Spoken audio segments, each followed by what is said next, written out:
The early modern period in Europe witnessed a dark chapter in human history, the witch hunts. Tens of thousands, primarily women, were accused of witchcraft and brutally persecuted.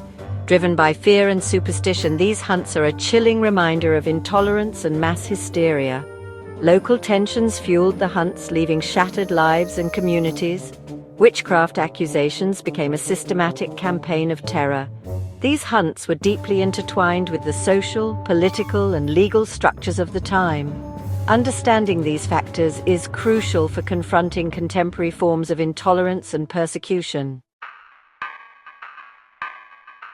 To understand the witch hunts, one must first delve into the fertile ground in which fear and suspicion flourished. Europe in the late medieval and early modern periods was a world in flux, grappling with profound transformations that shook the very foundations of society. The Black Death, a devastating pandemic that ravaged Europe in the 14th century, left an indelible scar on the collective psyche, fueling a sense of vulnerability and a desperate search for explanations for inexplicable suffering. The Protestant Reformation, which erupted in the 16th century, shattered the religious unity of Europe, leading to bitter conflicts and deepening religious anxieties. In this climate of religious uncertainty and social upheaval, witchcraft accusations became a powerful weapon, often used to target individuals or groups perceived as different, threatening, or simply inconvenient.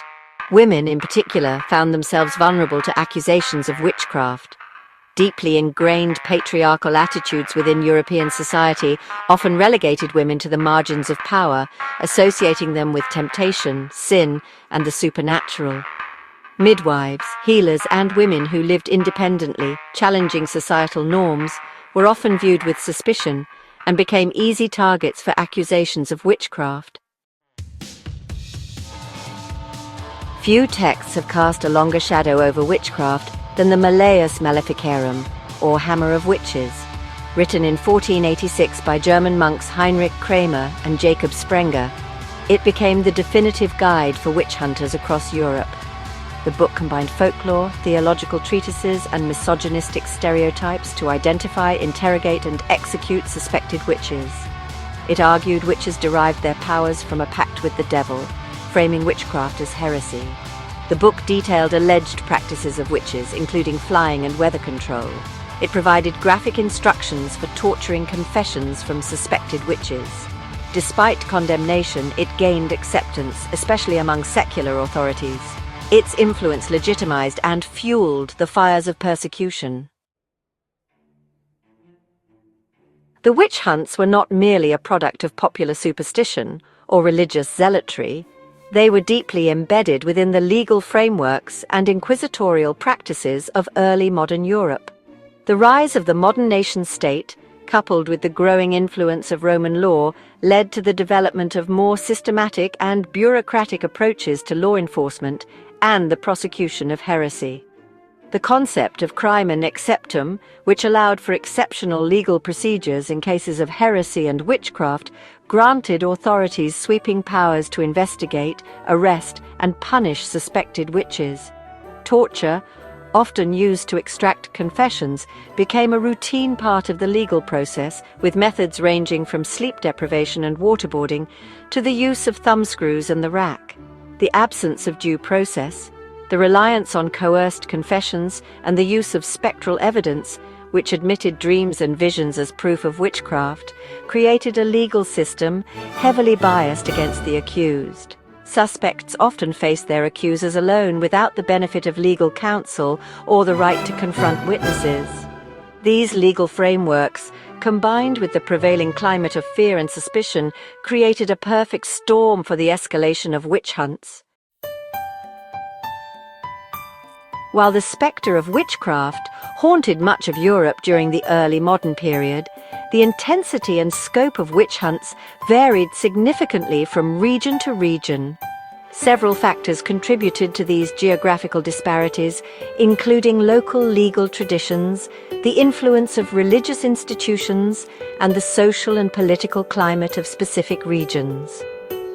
Areas with weaker central governments, such as the fragmented principalities of the Holy Roman Empire, often experienced more intense periods of witch hunting.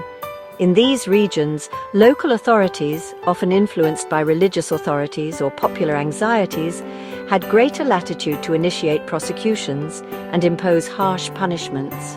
In contrast, countries like England, with its common law tradition and a stronger emphasis on jury trials, saw fewer witch trials and lower conviction rates.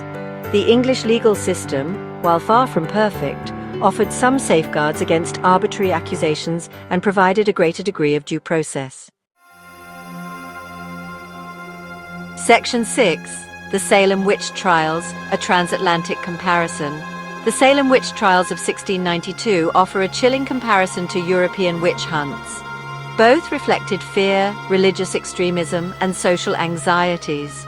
The Salem trials emerged during social and religious upheaval. The Puritan colony faced internal divisions and external threats. Accusations of witchcraft deflected blame and consolidated power. Unlike Europe, torture was illegal in Massachusetts. However, methods like sleep deprivation were used. The Salem trials were shorter and less widespread. They lasted just over a year, unlike Europe's centuries-long hunts. Section 7. The Decline of Witch Hunts and the Rise of Reason. The waning of the 17th century marked a turning point in the history of witch hunts. Across Europe, the flames of persecution began to die down, replaced by a growing sense of skepticism and a renewed emphasis on reason and scientific inquiry. Several factors contributed to this shift in attitudes and practices. The rise of the Enlightenment, with its emphasis on reason, empirical evidence, and individual liberty, challenged the foundations of witchcraft beliefs. Enlightenment thinkers, such as John Locke and Voltaire, argued for the separation of church and state, the importance of religious tolerance, and the need for legal reforms to protect individual rights. The scientific revolution, with its focus on observation, experimentation, and the search for natural explanations for natural phenomena, undermined the credibility of witchcraft accusations. As scientists made groundbreaking discoveries about the workings of the natural world, the belief in magic and the supernatural began to wane among educated elites. Section 8. The Legacy of Witch Hunts, Enduring Stigmas and Lessons Learned. The European witch hunts, while largely a phenomenon of the past, have left an indelible mark on Western consciousness, shaping our understanding of intolerance, persecution, and the dangers of mass hysteria. The legacy of the witch hunts continues to resonate in contemporary society, reminding us of the importance of critical thinking, the fragility of justice, and the need to challenge systems of oppression. The witch hunts serve as a stark reminder of the dangers of scapegoating and the ease with which fear, prejudice, and social anxieties can be manipulated to target vulnerable individuals and groups. The persecution of women accused of witchcraft highlights the deep-seated misogyny that has plagued Western societies for centuries, and the ways in which gender stereotypes can be weaponized to control and oppress. The lessons learned from the witch hunts are not merely historical artifacts. They remain acutely relevant in the 21st century. From the rise of online witch hunts to the persecution of marginalized groups based on unfounded accusations, we continue to witness the dangers of mass hysteria, the abuse of power, and the enduring allure of scapegoating. Section 9, Conclusion, Remembering the Victims, Challenging Intolerance. The European witch hunts stand as a dark and shameful chapter in human history. Tens of thousands of individuals, primarily women, were accused of witchcraft, subjected to torture, and often executed based on little more than superstition, fear, and the abuse of power. The witch hunts were not merely a product of misguided beliefs, but were deeply intertwined with the social, political, and legal structures of early modern Europe. As we remember the victims of this tragic period, it is essential to learn from the mistakes of the past and to challenge all forms of intolerance, discrimination, and persecution that continue to plague our world. By understanding the factors that contributed to the rise of the witch hunts, we can better equip ourselves to combat contemporary forms of injustice and work towards a more just and equitable society for all. The witch hunts serve as a chilling reminder that the pursuit of justice and the protection of individual rights require constant vigilance, empathy, and a commitment to reason, evidence, and the principles of human dignity.